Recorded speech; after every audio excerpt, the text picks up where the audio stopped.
Good afternoon. Welcome to മെഡിടോക്കിന്റെ ഇന്നത്തെ എപ്പിസോഡിലേക്ക് എല്ലാ മാന്യ പ്രേക്ഷകർക്കും സ്വാഗതം. ഇന്ന് നമ്മുടെ കൂടെയുള്ളത് ഡോക്ടർ ഡാസിൻ ജോസഫ്, സ്പെഷ്യലിസ്റ്റ് ഇന്റേണൽ മെഡിസിൻ ആണ്. അപ്പൊ നമ്മുടെ ഇന്നത്തെ സബ്ജക്ട് എന്ന് പറയുന്നത് തൈറോയ്ഡ് ഡിസീസ് ഇൻ വുമൺ ആണ്. അപ്പൊ ഇപ്പോൾ പല രോഗങ്ങളും വരുന്ന ഒരു സാഹചര്യമാണല്ലോ ഈ ഒരു കാലഘട്ടം എന്ന് പറയുന്നത്. അപ്പോൾ അതിൽ തന്നെ മെയിൻ ഒരു പ്രശ്നമാണ്, എല്ലാവരും പറയുന്ന ഒരു പ്രശ്നമാണ് തൈറോയിഡ് എന്നുള്ളത്. അപ്പോൾ എല്ലാവർക്കും തൈറോയിഡ് വരുന്നു എന്ന് പറയുമ്പോൾ ഈ ഒരു രോഗം ചില്ലറക്കാരനല്ല അല്ലെ ഡോക്ടർ? അപ്പൊ എന്താണ് ഈ തൈറോയിഡ്?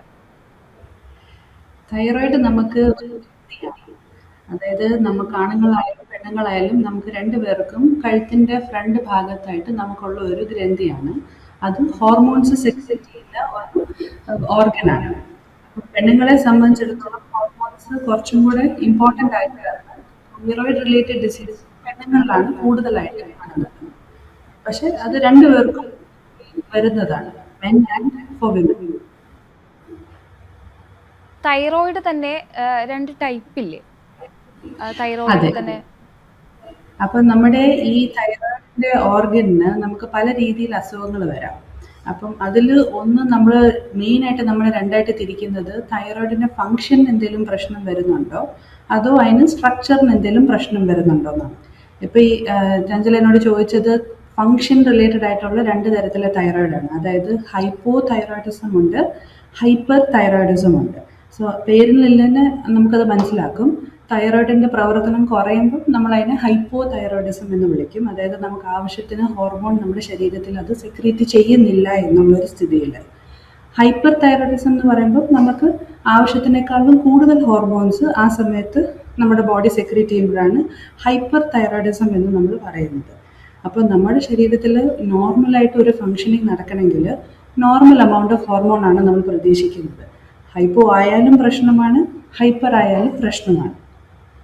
യെസ്, ഇപ്പൊ കുറഞ്ഞാലും കൂടിയാലും പ്രശ്നമാണെന്ന് പറയുന്നത് പോലെ ഇപ്പൊ കുറഞ്ഞ ആളുകൾക്കും കൂടിയ ലെവലിലുള്ള ആളുകൾക്കും ലക്ഷണങ്ങൾ വ്യത്യസ്തമായിരിക്കും അല്ലേ? അതെ, നല്ല കംപ്ലീറ്റ്ലി ഓപ്പോസിറ്റ് ആയിട്ടുള്ള ലക്ഷണങ്ങളായിരിക്കും.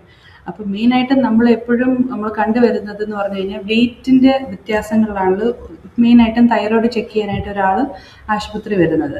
അതായത് എനിക്ക് വെയിറ്റ് കൂടി, അല്ലെങ്കിൽ എനിക്ക് വെയിറ്റ് ഒത്തിരി കുറഞ്ഞു പോയി. അതായത് നമ്മൾ കഴിക്കുന്നതിന് സംബന്ധമായി അല്ലാതെയും വെയിറ്റ് ഒത്തിരി കൂടുക അല്ലെങ്കിൽ വെയിറ്റ് ഒത്തിരി കുറയുക, അങ്ങനത്തെ ഒരു സ്ഥിതി വരുമ്പോഴാണ് നമ്മൾ എപ്പോഴും തൈറോയിഡ് നമുക്കൊന്ന് ചെക്ക് ചെയ്യാം എന്ന് പറഞ്ഞ് നമ്മൾ ആശുപത്രി വരുന്നത്. അപ്പം ഹൈപ്പോ തൈറോയിഡിസം ആണെങ്കിൽ, അതായത് തൈറോയിഡ് കുറഞ്ഞ ലെവലിൽ നിൽക്കുമ്പം നമ്മൾ വെയിറ്റ് കൂടുകയാണ് ചെയ്യുന്നത്. വെയിറ്റ് കൂടും, നമുക്കൊരു ക്ഷീണം കാണും, മുടി കൊഴിച്ചിൽ, സ്കിൻ ഡ്രൈനെസ്, കോൺസ്റ്റിപ്പേഷൻ വരാം, പീരിയഡ്സ് സംബന്ധമായിട്ടുള്ള ഒത്തിരി വ്യത്യാസങ്ങൾ വരും. ചിലപ്പം അധികമായി വരും, ചിലപ്പോൾ കുറവായിട്ട് വരും, ചിലപ്പോൾ റെഗുലറായിട്ട് വരത്തില്ല. ഇങ്ങനത്തെയൊക്കെ സിംറ്റംസ് ആയിട്ട് വരുമ്പോഴാണ് നമ്മൾ ഹൈപ്പോ തൈറോയിഡിസം ആകാമെന്ന് നമ്മൾ സംശയിക്കുന്നത്. ഹൈപ്പർ ആകുമ്പോൾ നേരെ ഓപ്പോസിറ്റാണ്. അതായത് വെയിറ്റ് കുറയും, അവിടെ വെയിറ്റ് കുറയും, ലൂസ് മോഷനുകൾ വരും, സ്കിന്നൊക്കെ ഒത്തിരി ഹോട്ടായിരിക്കും, ഒത്തിരി സ്വെറ്റിംഗ് ഉണ്ടാകും. അതേപോലെ തന്നെ അവിടെയും പീരിയഡ്സിന് വ്യത്യാസങ്ങളുണ്ടാകും. ചിലപ്പം കുറവ് ഫ്ലോ ആയിരിക്കാം, അല്ലെങ്കിൽ ചിലപ്പം അധികമായിട്ട് ഫ്ലോ പോകാം, അല്ലെങ്കിൽ പീരിയഡ്സ് ഇറഗുലറായിട്ട് പോകും. അപ്പം ഒരു തൈറോയിഡ് അസുഖമുള്ള ഒരാളെ കാണുമ്പം ഒത്തിരി വണ്ണം വെച്ചിരിക്കുന്ന ഒരാളാണെങ്കിൽ പൊതുവെ നമ്മൾ ഹൈപ്പോ തൈറോയിഡിസം ആയിരിക്കാമെന്ന് നമ്മൾ സംശയിക്കും. ഒത്തിരി മെലിഞ്ഞിട്ടുള്ള ഒരാളാണെന്നുണ്ടെങ്കിൽ ഹൈപ്പർ തൈറോയിഡിസം ആകാം എന്നാണ് നമ്മൾ സംശയിക്കുന്നത്.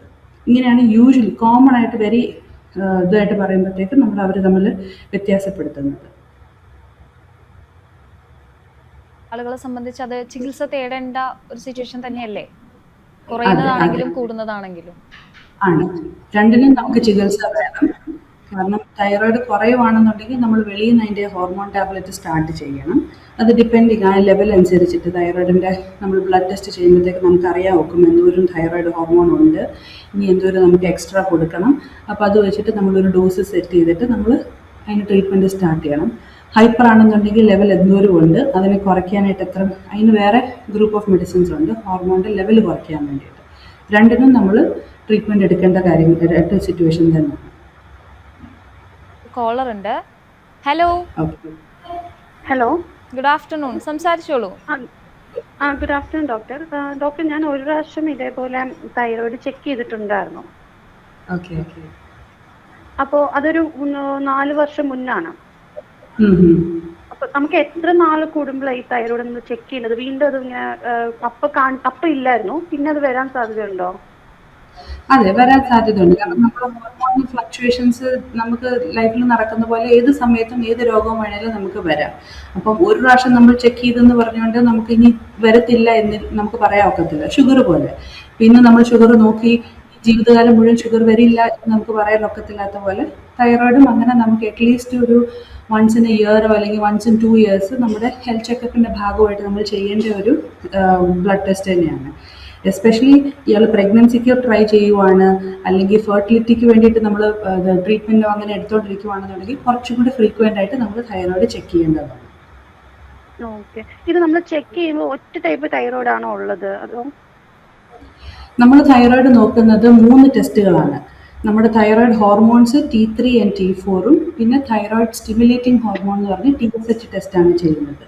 മിക്ക ഡോക്ടേഴ്സും സ്ക്രീനിങ് ആയിട്ട് TSH ആണ് ആദ്യമേ ചെയ്യുന്നത്. അതിലെന്തെങ്കിലും അബ്നോർമാലിറ്റി ഉണ്ടെങ്കിലാണ് T3 ആൻഡ് T4 പോകുന്നത്. ഓക്കെ. കാരണം ഈ ഒരു 4 വർഷം മുമ്പ് ഞാൻ ചെക്ക് ചെയ്തപ്പോൾ എനിക്ക് തൈറോയ്ഡ് ഇല്ലായിരുന്നു. പക്ഷെ ഇപ്പം ഇതേപോലെ വെയിറ്റ് ഫ്ലക്ച്വേഷൻസ് ഉണ്ട്, ഇതേപോലെ ടയർഡ്നെസ്, ഇങ്ങനെ എന്ത് ഫുഡ് കഴിച്ചാലും ആ ഒരു ബ്ലോട്ടിങ്, അങ്ങനത്തെ കാര്യങ്ങളെല്ലാം ഉണ്ട്. അതെ, അപ്പം നമുക്ക് തൈറോയിഡ് ഈ ഒരു പറഞ്ഞ TSH, T3, T4 ഇത് ചെക്ക് ചെയ്യുന്നത് നല്ലതായിരിക്കും. കാരണം നമുക്ക് തൈറോയിഡിന് നമ്മൾ ചെക്ക് ചെയ്യുമ്പോൾ ഇത് 3ഉം ചെക്ക് ചെയ്യും എല്ലാവരും? അതെ, ആദ്യമേ നമ്മൾ TSH ആയിരിക്കും ചെക്ക് ചെയ്യുന്നത്. അത് നോർമൽ ആണെങ്കിൽ ചാൻസ് T3, T4 ഫ്ലക്ച്വേറ്റ് ചെയ്യാനുള്ള ചാൻസ് വളരെ കുറവാണ്. അപ്പോൾ നമുക്ക് ഒരു ടെസ്റ്റ് മാത്രമേ ചെയ്യാനായിട്ടാണെന്നുണ്ടെങ്കിൽ TSHലോട്ട് ചെയ്താൽ മതി. അതിലെന്തെങ്കിലും അബ്നോർമാലിറ്റി ഉണ്ടെങ്കിലാണ് പിന്നെ നമ്മൾ T3, T4 എന്ന് പറഞ്ഞ് പോകുന്നത്. Okay okay doctor, thank you. Okay, thank you doctor. അതുപോലെ തന്നെ നമ്മൾ പറഞ്ഞു സ്ത്രീകൾക്കും പുരുഷന്മാർക്കും ഒരുപോലെ തൈറോയിഡ് വരാറുണ്ട് അല്ലേ? പക്ഷെ എങ്കിലും കൂടുതൽ ഒന്നുകൂടെ കണക്റ്റഡ് ആയിട്ടുള്ളത് സ്ത്രീകൾക്കാണോ? കാരണം പീരിയഡ്സിനെ ബാധിക്കുന്നതാണ്, പ്രഗ്നൻസിക്ക് തയ്യാറാവുന്ന ആ ഒരു സിറ്റുവേഷനെ ബാധിക്കുന്ന പല ഘട്ടങ്ങളിലേക്കും അത് കൂടുതൽ ബാധിക്കുന്നുണ്ടല്ലോ സ്ത്രീകളെ, അല്ലേ? അതെ, പെണ്ണുങ്ങളിലാണ് ഏറ്റവും കൂടുതലായിട്ട് തൈറോയിഡ് ഡിസീസസ് കൂടുതലായിട്ട് കാണുന്നത്. നമ്മളൊരു റേഷ്യോ എടുക്കുവാണെങ്കിൽ 1:4 റേഷ്യോയിലാണ്. അതായത് 4 പെണ്ണുങ്ങൾക്ക് ഒരാണിനാണ് തൈറോയിഡിൻ്റെ അസുഖങ്ങൾ പൊതുവെ വരുന്നത്. എന്നുള്ളത് കൊണ്ട് ഏത് ടൈമിലാണ് തൈറോയിഡിന്റെ പരിശോധനയ്ക്ക് വിധേയമാകേണ്ടത് ശരിക്കും? ഏറ്റവും ഐഡിയൽ ടൈമിംഗ് എന്ന് പറയുന്നത് നമ്മൾ പ്രഗ്നൻസിക്ക് ട്രൈ ചെയ്യുമ്പോഴത്തേക്ക്, അതായത് ഒരാൾ ഇതിനു മുന്നേ ഒരിക്കലും ബ്ലഡ് ടെസ്റ്റ് ചെയ്യാത്ത ഒരാളാണെന്നുണ്ടെങ്കിൽ ഫെർട്ടിലിറ്റിക്കും നമ്മൾ പ്രഗ്നൻസിക്കും ട്രൈ ചെയ്യുന്ന ഒരു സ്ത്രീ ആ സമയത്ത് തൈറോയിഡ് ചെക്ക് ചെയ്യേണ്ടതാണ്. കാരണം തൈറോയിഡ് വളരെ വളരെ ഇമ്പോർട്ടൻ്റ് ആണ് നമ്മുടെ ഫെർട്ടിലിറ്റിക്കും പ്രഗ്നൻസി കൺസീവിങ്ങിനും പ്രഗ്നൻ്റ് ആയി കഴിഞ്ഞതിന് ശേഷം കുഞ്ഞിൻ്റെ ആദ്യത്തെ 3 മാസത്തെ വളർച്ചയ്ക്ക് വേണ്ടിയിട്ടും തൈറോയിഡ് ലെവൽസ് നമ്മുടെ ശരീരത്തിൽ ആവശ്യത്തിന് ഉണ്ടാകുന്നത് വളരെ ഇമ്പോർട്ടൻ്റ് ആണ്. അപ്പം അത് കാരണം ഫെർട്ടിലിറ്റിക്ക് നമുക്ക് ചെക്കപ്പിനായിട്ട് വരുന്ന ഏതൊരു സ്ത്രീക്കും നമ്മൾ തൈറോയിഡ് ടെസ്റ്റും കൂടെ ഇതിനകത്ത് ഉൾപ്പെടുത്തേണ്ടതാണ്. ഓക്കെ. ഏത് രോഗമാണെങ്കിലും അതിന് ലക്ഷണങ്ങൾ കാണിക്കും അല്ലേ? അപ്പോൾ ഈ തൈറോയിഡിന് പല ലക്ഷണങ്ങളും ഡോക്ടർ പറയുകയും ചെയ്തു. അപ്പോൾ ഇത്തരം ചില ലക്ഷണങ്ങളൊക്കെ നമ്മൾ നോർമലൈസ് ചെയ്ത് വിടുന്ന ലക്ഷണങ്ങളായിരിക്കും. കാരണം നമ്മുടെ ലൈഫിൽ ചിലപ്പോൾ മേ ബി ചില ഘട്ടങ്ങളിൽ വന്നു പോകുന്ന കാര്യങ്ങളായിരിക്കും. അപ്പം അത്തരം ഘട്ടങ്ങളിൽ ഏത് ലക്ഷണത്തിനായിരിക്കും നമ്മൾ കൂടുതൽ പ്രയോറിറ്റി കൊടുത്തിട്ട് നമ്മൾ ഏതാണ് കൂടുതൽ ശ്രദ്ധിക്കേണ്ടത് ഈ തൈറോയിഡിൽ വരുമ്പോൾ? ഈ തൈറോയിഡ് ഡിസീസിൽ ഏറ്റവും വരുമ്പോഴത്തേക്ക് പീരിയഡ് ഇറഗുലാരിറ്റിക്കും വെയിറ്റ് ഗെയിനുമാണ് നമ്മൾ കൂടുതലായിട്ടും ശ്രദ്ധ കൊടുക്കേണ്ടത്. കാരണം വെയിറ്റ് ഗെയിൻ എന്ന് പറയുമ്പോഴത്തേക്ക് തൈറോയിഡിൻ്റെ കൂട്ടത്തിൽ തന്നെ PCOD, ഷുഗർ, കൊളസ്ട്രോൾ ഇങ്ങനത്തെ അസുഖങ്ങളും കൂടെ അതിൻ്റെ കൂട്ടത്തിൽ വരാം. പിന്നെ അതുപോലെ തന്നെ പീരിയഡ് ഇറഗുലാരിറ്റി വരുമ്പോഴും നമ്മൾ തൈറോയിഡിനാണ് കൂടുതലായിട്ടും ഒരു ഇത് കൊടുക്കേണ്ടത്. ഈ 2 സിംറ്റംസിനാണ് കൂടുതലായിട്ട് നമ്മൾ ഇമ്പോർട്ടൻസ് കൊടുക്കുന്നത്. ഓക്കെ. അപ്പോൾ ഈ ലക്ഷണങ്ങൾ ഉണ്ടെങ്കിൽ തീർച്ചയായിട്ടും ലേറ്റ് ആവാതെ തന്നെ ഹോസ്പിറ്റലൈസ് ആവുക അല്ലേ? യെസ്, നമുക്കൊരു കോളർ ഉണ്ട്. ഹലോ. Hello, good afternoon. ആരാ സംസാരിക്കുന്നത്? ഗുഡ് ആഫ്റ്റർനൂൺ, ഞാൻ ധന സംസാരിക്കുന്നത്. ഓക്കെ, ഡോക്ടർ കേൾക്കാവോ? കേൾക്കാം. ഓക്കെ, ചോദിച്ചോളൂ.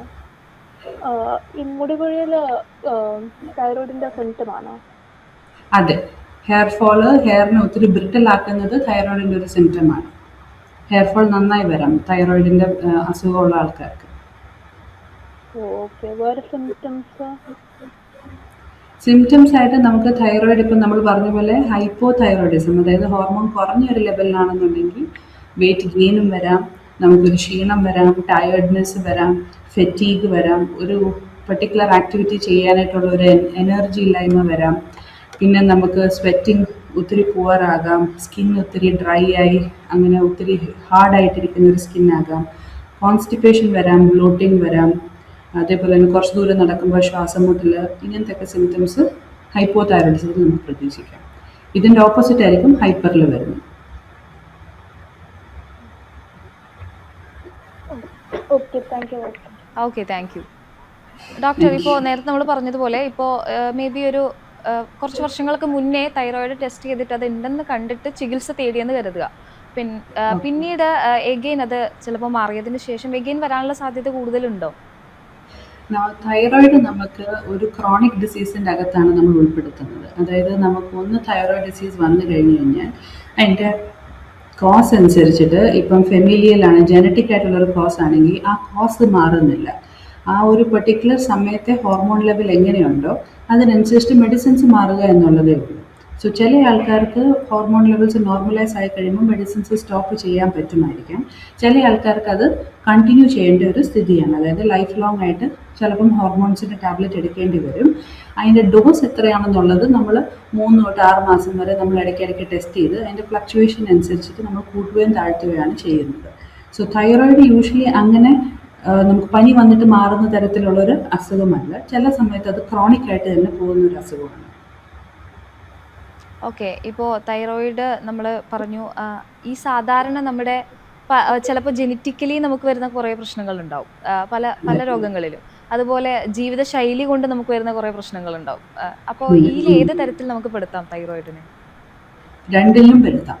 രണ്ടിലും നമുക്ക് തൈറോയിഡിൻ്റെ ഇഷ്യൂസ് വരാം. അതായത് ജനറ്റിക്കലി നമുക്ക് കിട്ടുന്ന തൈറോയിഡും ഉണ്ട്, അത് കൂടാതെ തന്നെ നമ്മുടെ ജീവിതശൈലിയിൽ നിന്നും കൂടെ ലൈഫ് സ്റ്റൈലിൽ നിന്നും കൂടെ തന്നെ വരുന്ന PCOD, മെറ്റബോളിക് സിൻഡ്രോം, അതിൻ്റെ ഭാഗമായിട്ട് വരുന്ന ഒരു തൈറോയിഡും ഉണ്ട്. രണ്ടിനകത്തും വരും. രണ്ടിലും പെടുത്താൻ വേണ്ടി സാധിക്കും അല്ലേ?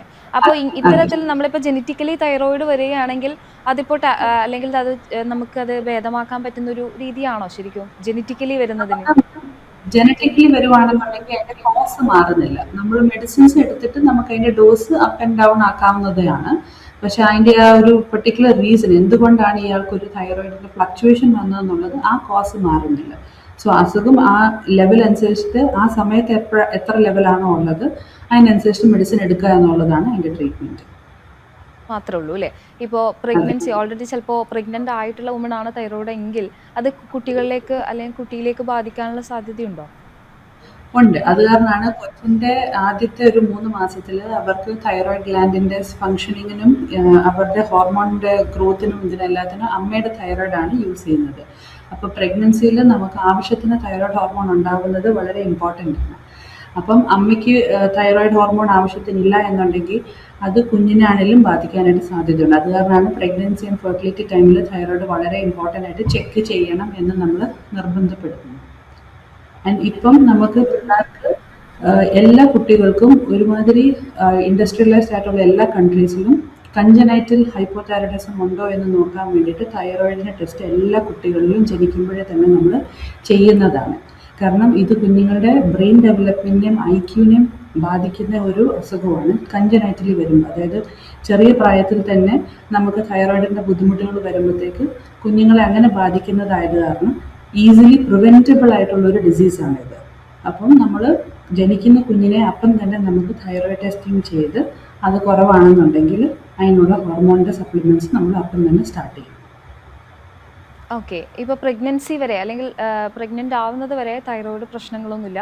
പ്രഗ്നൻസി കഴിഞ്ഞിട്ടാണ് ഇത്തരത്തിൽ തൈറോയിഡ് വരുന്നതെങ്കിൽ അതും കുട്ടിക്ക് മുലപ്പാൽ കൊടുക്കുന്നതിൽ ആ രീതിയിലൊന്നും ബന്ധപ്പെടാനുള്ള സാധ്യതയില്ലല്ലോ? ഇല്ല, അങ്ങനെയില്ല. പ്രഗ്നൻസി കഴിഞ്ഞതിന് ശേഷമാണ് തൈറോയിഡിൻ്റെ ബുദ്ധിമുട്ട് വരുന്നതെന്നുണ്ടെങ്കിൽ യൂഷ്വലി പ്രഗ്നൻസി കഴിയുമ്പോഴത്തേക്ക് ചില വിമൻ അത് തന്നെ അങ്ങോട്ടങ്ങ് സെറ്റിലായി മെഡിസിൻസിൻ്റെ ആവശ്യമില്ലാതെ തന്നെ അവർക്ക് അവരുടെ നോർമൽ ലൈഫിലോട്ട് പോകാൻ നോക്കും. ചില ആൾക്കാർക്കാണ് പ്രഗ്നൻസി കഴിഞ്ഞതിന് ശേഷമാണെങ്കിലും തൈറോയിഡ് കണ്ടിന്യൂ ചെയ്യുന്നത്. അങ്ങനത്തെ ഉള്ള സ്ത്രീകൾക്ക് അവർക്ക് മെഡിസിൻസ് എടുത്തേ ഒക്കത്തുള്ളൂ. ശരിക്കും ഈ തൈറോയിഡ് എന്ന് പറയുന്നത് നമ്മൾ വലിയൊരു രോഗമാണ് അല്ലെങ്കിൽ ഭയങ്കരമായിട്ട് പേടിക്കേണ്ട ഒരു രോഗമാണ് എന്നൊരു സിറ്റുവേഷൻ ഉണ്ടാവാറുണ്ടോ തൈറോയിഡിൽ? ഈ തൈറോയിഡിന് അങ്ങനെ ഡെഡ്ലി ആയിട്ടുള്ള കോംപ്ലിക്കേഷൻസ് എൽഡർലി പേഷ്യൻസിന് വരാറുണ്ട്. അതായത് നമുക്ക് തൈറോയിഡ് കുറയുമ്പോഴത്തേക്ക് ഒത്തിരി ലെവൽ അങ്ങോട്ട് ഡൗൺ ആയി കഴിയുമ്പോഴത്തേക്ക് മിക്സെഡിമ കോമ എന്ന് പറയുന്ന ഒരു സിറ്റുവേഷൻ വരാറുണ്ട്. പക്ഷെ അത് പൊതുവേ നമുക്ക് പ്രായമുള്ള ആൾക്കാരിൽ അല്ലെങ്കിൽ എന്തെങ്കിലും ഇൻഫെക്ഷൻസ് കൂടെ ഉണ്ടെങ്കിൽ അങ്ങനത്തെ എന്തെങ്കിലും സിറ്റുവേഷൻസിലാണ് അങ്ങനത്തെ ഒരു അസുഖം വരുന്നത്, വേറെ പേഷ്യൻറ്റിന് കോമ വരെ പോകുന്ന ഒരു സിറ്റുവേഷൻ. പിന്നെ ചില ആൾക്കാർക്ക് വെള്ളവും നീരും കിട്ടും. അത് പല പല ഇടങ്ങളിലായിരിക്കും ഈ വെള്ളവും നീരും കിട്ടുന്നത്. അപ്പം ഹൃദയത്തിന് ചുറ്റിനും ചിലപ്പം ശ്വാസകോശത്തിന് ചുറ്റിനുമൊക്കെ വെള്ളം കെട്ടിക്കിടക്കുന്ന അവസ്ഥ വരുമ്പോഴും ഇതുപോലെ തന്നെ തൈറോയിഡിന് കുറച്ചും കൂടെ ലൈഫ് ത്രെറ്റനിങ് ആയിട്ടുള്ള കോംപ്ലിക്കേഷൻസ് ആണ്. അപ്പോൾ അങ്ങനത്തെ സിറ്റുവേഷൻസ് ആണ് വെരി റെയർ ആയിട്ടുള്ള കോംപ്ലിക്കേഷൻസ് തൈറോയിഡിന് വരാവുന്നത്. പക്ഷെ മിക്കപ്പോഴും എല്ലാവർക്കും വെരി മിനിമൽ ആയിട്ടുള്ള സിംറ്റംസ് ആണ് കൂടുതലായിട്ടും കണ്ടുവരുന്നത്. ഇത് വെരി റെയർ ആയിട്ടുള്ള കോംപ്ലിക്കേഷൻസ് ആണ്. ഓക്കെ. ഈ ഹൈപ്പർ തൈറോയിഡും അതുപോലെ തന്നെ ഹൈപ്പോ തൈറോയിഡും 2 ടൈപ്പ് ഉണ്ടെന്ന് പറഞ്ഞല്ലോ. അപ്പോൾ ഇത് തൈറോയിഡിന്റെ അളവ് കുറയുന്നതാണോ ഹോർമോൺ കൂടുന്നതാണോ കുറച്ചുകൂടെ ഡേഞ്ചർ ഉള്ള സിറ്റുവേഷൻ? ഡേഞ്ചർ കൂടുന്നതാണ്. ഹൈപ്പർ തൈറോയിഡിസത്തിലാണ് കുറച്ചും കൂടി ഡേഞ്ചർ കൂടുതലായിട്ടുള്ളത്.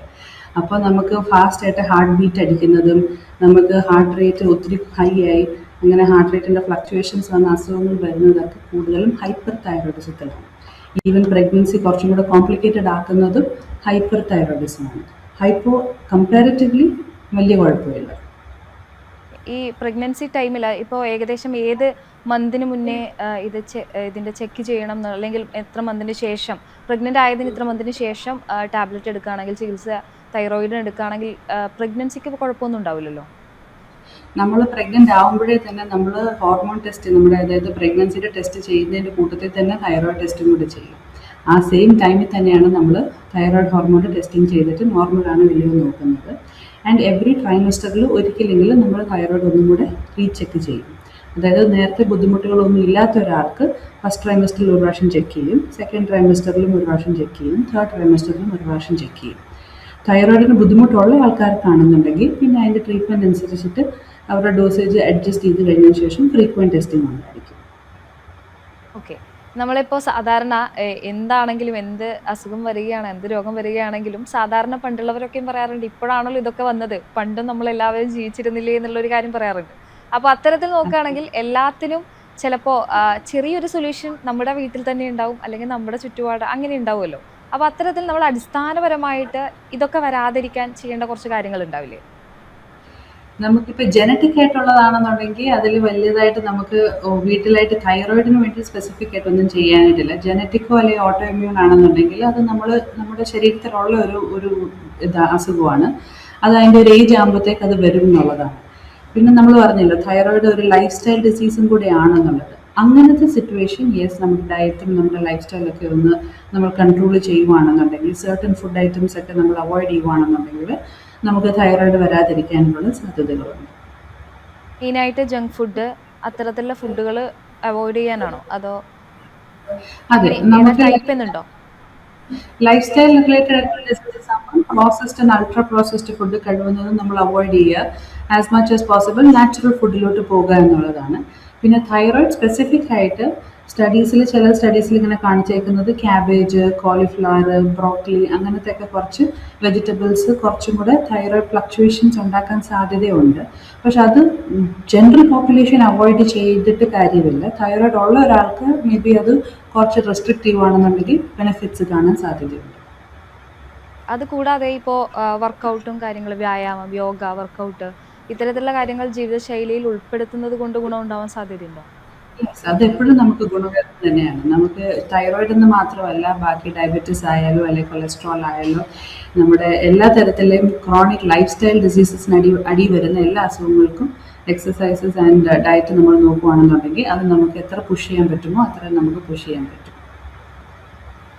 ഓക്കെ. തൈറോയിഡ് എന്ന ഒരു ഡിസീസ് എടുക്കുകയാണെങ്കിൽ, പ്രത്യേകിച്ച് വുമണിലാണെങ്കിൽ ഡോക്ടറിൻ്റെ ഒരു ഇതിൽ എവിടെയാണ് ശരിക്കും നമ്മൾ ശ്രദ്ധിക്കേണ്ടത്, എവിടെയാണ് നമ്മൾ ശരിക്കും പരിശോധനയ്ക്ക് വിധേയമാകേണ്ടത് എന്ന കാര്യം ഒന്ന് ചുരുക്കത്തിൽ ഒന്ന് ചുരുക്കി പറയാമോ?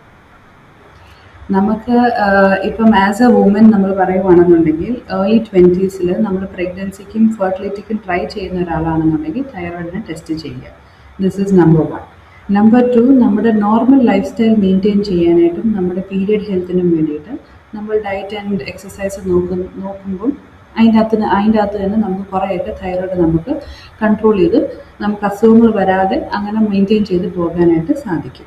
ഇതാണ് യൂഷ്വലി നമ്മൾ തൈറോയിഡ് ഡിസീസസ് വരാതിരിക്കാൻ വേണ്ടിയിട്ട് നമ്മൾ കൊടുക്കുന്ന പ്രോപ്പറായിട്ടുള്ള ഒരു അഡ്വൈസ് എന്ന് പറയുന്നത്. അതായത് നമ്മുടെ ഫുഡിലൂടെ നമുക്കൊരു ഡെയിലി ഇൻടേക്ക് ഉണ്ട്, ഡെയിലി കാലറിയുടെ ഒരു ഇൻടേക്ക് ഉണ്ട്, അത് മെയിൻറ്റെയിൻ ചെയ്ത് പോകുക. പിന്നെ നമുക്ക് എക്സസൈസ് ആയിട്ടാണെങ്കിലും എനി ഫിസിക്കൽ ആക്ടിവിറ്റി, ഇപ്പം നമ്മളെല്ലാവരും വർക്കിംഗ് വിമൻ ആണ്, നമുക്ക് എല്ലാവർക്കും ടൈമില്ല, സ്ട്രെസ് ഉണ്ടാകും. So any kind of physical activity is better than nothing എന്നുള്ളൊരു കോൺസെപ്റ്റിൽ anything that you do will help you at least somewhat in the long term. അപ്പോൾ ഇങ്ങനത്തെ അസുഖങ്ങൾ വരാതിരിക്കാൻ വേണ്ടിയിട്ട് നമ്മൾ ഡയറ്റ് ആൻഡ് ലൈഫ് സ്റ്റൈൽ പറ്റാവുന്ന രീതിയിൽ, നമ്മളെ കൊണ്ടൊക്കാവുന്ന രീതിയിൽ നമ്മൾ ചെയ്യാനായിട്ട് ശ്രമിക്കുക. And then from there step by സ്റ്റെപ്പായിട്ട് അതിനെ ഇൻക്രീസ് ചെയ്തിട്ട് നമ്മളൊരു ലെവൽ വരെ, നമ്മളിപ്പം വാക്കിംഗ് ആണെങ്കിലും ഒരു 10 മിനിറ്റ് ആദ്യമേ ദിവസം വാക്ക് ചെയ്യുക. പെട്ടെന്ന് ചാടിക്കറി 1 കിലോമീറ്റർ നടക്കണമെന്ന് നമ്മൾ പറയത്തില്ല. അപ്പോൾ ഒരു 10 മിനിറ്റ് വാക്ക് ചെയ്യുക. പിന്നെ അത് പതുക്കെ പതുക്കെ ഒരു യൂസ്ഡ് ആയി കഴിയുമ്പോൾ അതൊരു 20 മിനിറ്റ് ആക്കുക, ഒരു 30 മിനിറ്റ് ആക്കുക. അങ്ങനെ നമുക്ക് പതുക്കെ ഒരു ലൈഫ് സ്റ്റൈൽ ചേഞ്ച് കൊണ്ടുവരുവാണെങ്കിൽ ഇങ്ങനത്തെ അസുഖങ്ങൾ, തൈറോയിഡും ഷുഗറും കൊളസ്ട്രോളും ഒക്കെ ആസ് മച്ച് ആസ് പോസിബിൾ നമുക്ക് പുഷ് ചെയ്ത് മാക്സിമം വരാതിരിക്കാനായിട്ട് നമുക്ക് നോക്കും. കാരണം നമുക്കിപ്പം ഇപ്പോഴത്തെ ഒരു സിറ്റുവേഷനിൽ നമുക്ക് ഈ അസുഖങ്ങളെല്ലാം നമ്മൾ കണ്ടുവരുന്നത് 20ാമത്തെ പ്രായത്തിലും 30സിലും 40സിലൊക്കെയാണ്. അതായത് നമ്മുടെ പേരൻസിനൊക്കെ 50സിലും 60സിലും വന്നുകൊണ്ടിരുന്ന അസുഖങ്ങളാണ് ഇപ്പം നമുക്ക് 20s and 30സിലും വരുന്നത്. ദി ഓൺലി ഡിഫറൻസസ് നമ്മൾ കഴിക്കുന്ന ഫുഡും ലൈഫ് സ്റ്റൈലും. ജനറ്റിക്സ് എല്ലാം സെയിം തന്നെയാണ്, നമ്മുടെ ബാക്കിയുള്ള കാര്യങ്ങളും എല്ലാം തന്നെ സെയിം ആണ്. നമ്മുടെ ജോലി സ്ട്രെസ്സ്, നമ്മുടെ ലൈഫ് സ്റ്റൈല്, നമ്മുടെ ഡയറ്റ്, ഇത് മൂന്നുമാണ് നമുക്ക് ചേഞ്ച് ആയിരിക്കുന്നത്. സോ നമുക്ക് ഇപ്പം അത് നമുക്കൊന്ന് പുഷ് ചെയ്യാനായിട്ടും ആ ഒരു ഡിസീസ് സ്റ്റേറ്റ് നേരത്തെ വരാതിരിക്കാൻ വേണ്ടിയിട്ടും ഇത് രണ്ടുമാണ് നമുക്കിപ്പം ചെയ്യാനായിട്ട് പറ്റുന്നത്. Thank you so much doctor. കാരണം ഈ ഇത്തരം രോഗങ്ങൾ എന്ന് പറയുന്നത് ശരിക്കും നമുക്ക് നമ്മുടെ ഒരു പരിധി കൊണ്ട്, ജനറ്റിക്കലി അല്ലെങ്കിൽ മറ്റൊരു രീതിയിൽ നോക്കുകയാണെങ്കിൽ നമുക്ക് നമ്മുടെ ഒരു പരിധി കൊണ്ട് ശ്രദ്ധിക്കാവുന്ന കാര്യങ്ങളേ ഉള്ളൂ. പിന്നുള്ളത് എന്ന് പറയുന്നത് നമ്മളത് ട്രീറ്റ്മെൻറ്റ് നടത്തുക എന്നുള്ളത് മാത്രമാണ്. അപ്പോൾ ശരിക്കും പറഞ്ഞാൽ ഈ തൈറോയിഡ് ഇവിടെ തുടങ്ങുന്നു, ഇവിടെയാണ് നമ്മളത് പരിശോധനയ്ക്ക് വിധേയമാകേണ്ടത്, എന്തൊക്കെ നമ്മളിതിൽ ചെയ്യണം എന്നുള്ള കാര്യങ്ങൾ എനിക്ക് തോന്നുന്നു എല്ലാ കാര്യങ്ങളും ഡോക്ടർ പറഞ്ഞിട്ടുണ്ട്. ഇനിയിപ്പോൾ ഇതിൽ കൂടുതൽ ഡീറ്റെയിൽ ആയിട്ട് നമ്മുടെ പ്രേക്ഷകർക്ക് കാണണം അല്ലെങ്കിൽ ഒന്ന് ചെക്കപ്പ് ചെയ്യണം എന്നൊക്കെ അറിയണമെങ്കിൽ തീർച്ചയായിട്ടും അപ്പോയിൻമെൻ്റ് എടുത്ത് ഡോക്ടർ ഹോസ്പിറ്റലിൽ പോയി കാണാവുന്നതാണ്. ഡോക്ടർ അവൈലബിൾ ആയിരിക്കും. അപ്പോൾ കൂടുതൽ കാരണം ഈ ഒരു കാലഘട്ടത്തിൽ എന്ന് പറയുന്നത് ഇപ്പോൾ നമ്മളിപ്പോൾ പ്രവാസികളായിട്ട് ജീവിക്കുന്നവർക്കാണെങ്കിൽ പോലും നമ്മുടെ ഇവിടെ ചിലപ്പോൾ നമ്മുടെ നാട്ടിലെ ആ ഒരു രീതിയല്ല നമ്മൾ ചിലപ്പോൾ ഇവിടെ മറ്റൊരു സ്ഥലത്ത് വന്നിങ്ങനെ നിൽക്കുമ്പോൾ ചിലപ്പോൾ നമ്മുടെ ജീവിതശൈലി ടോട്ടലി മാറിയിട്ടുണ്ടാവും. കാരണം വർക്കിൻ്റെ തിരക്കിലും കാരണങ്ങളിലും അങ്ങനെ പല കാര്യങ്ങളിലായിട്ട്. അപ്പോൾ നമ്മുടെ ഹെൽത്ത് ഇടയ്ക്കൊക്കെ ഒന്ന് ശ്രദ്ധിക്കുക, കൃത്യമായിട്ട് കാര്യങ്ങളൊക്കെ നോക്കുക. പിന്നീട് ഇത്തരത്തിൽ പ്രഗ്നൻസിക്ക് റെഡിയാവുന്ന ആ ഒരു ടൈമിൽ അല്ലെങ്കിൽ ഇത്തരം ഘട്ടങ്ങളിൽ വരുമ്പോഴാണ് പിന്നീട് അത് കോംപ്ലിക്കേഷൻ വന്നു പോകുന്നത് നമ്മുടെ സിറ്റുവേഷൻ ലൈഫിൽ. അപ്പോൾ അത്തരം ഘട്ടങ്ങൾ ഒഴിവാക്കുക എന്നുള്ളത് തന്നെയാണ് ഡോക്ടറെ പറഞ്ഞതിൻ്റെ ഒരു ചുരുക്കം അല്ലേ ഡോക്ടർ? അതെ അതെ, നമുക്ക് ഹെൽത്ത് കെയർ ഇപ്പം ഇത്രയും ആക്സസിബിൾ ആകുമ്പോൾ അത് നമ്മുടെ റെസ്പോൺസിബിലിറ്റി തന്നെയാണ് നമ്മൾ പോയി ടെസ്റ്റ് ചെയ്യാന്നുള്ളത്. ഒരു ചെറിയ ബ്ലഡ് ടെസ്റ്റിൽ നമുക്ക് ഒത്തിരി ടൈം വേസ്റ്റ് ചെയ്യാനായിട്ടില്ല. ഒരു ദിവസം എപ്പോഴെങ്കിലും സമയം കിട്ടുമ്പോൾ വർഷത്തിലൊരിക്കൽ എപ്പോഴെങ്കിലും വന്നിട്ട് ഒരു ബ്ലഡ് ടെസ്റ്റ് ചെയ്യുമ്പോഴത്തേക്ക് പകുതി കാര്യങ്ങൾ എന്തെങ്കിലുമൊക്കെ പ്രശ്നങ്ങളുണ്ടോ എന്നുള്ളത് നമുക്ക് മനസ്സിലാക്കാൻ നോക്കും. ഇപ്പോൾ ഒരു 10-20 ഇയേഴ്സ് പഴയതുപോലെ അല്ലല്ലോ ഇപ്പോഴത്തെ നമ്മുടെ ഒരു ലൈഫ് എന്ന് പറയുമ്പോൾ നമുക്ക് ഹെൽത്ത് കെയർ ഭയങ്കര ആക്സസിബിൾ ആകുമ്പോഴത്തേക്ക് നമ്മുടെ റെസ്പോൺസിബിലിറ്റിയും കൂടിയാണ് നമുക്ക് നേരത്തെ ഒരു അസുഖം വരുമ്പോഴത്തേക്ക് അതിനെ നേരത്തെ ഡിറ്റക്ട് ചെയ്ത് അതിനനുസരിച്ച് ട്രീറ്റ്മെൻറ്റ് സ്റ്റാർട്ട് ചെയ്യാറുണ്ട്. യെസ്, അപ്പോൾ എന്തായാലും thank you so much doctor. നമുക്കും നമ്മുടെ പ്രേക്ഷകർക്കും വേണ്ടിയിട്ട് ഡോക്ടറിൻ്റെ വിലപ്പെട്ട സമയം നമുക്ക് വേണ്ടി ചിലവഴിച്ചതിന്. അപ്പോൾ നമുക്ക് മറ്റൊരു എപ്പിസോഡിൽ മറ്റൊരു സബ്ജക്റ്റുമായിട്ട് മറ്റൊരു ഡോക്ടറുമായിട്ട് കാണുന്നതായിരിക്കും. Bye bye. Thank U.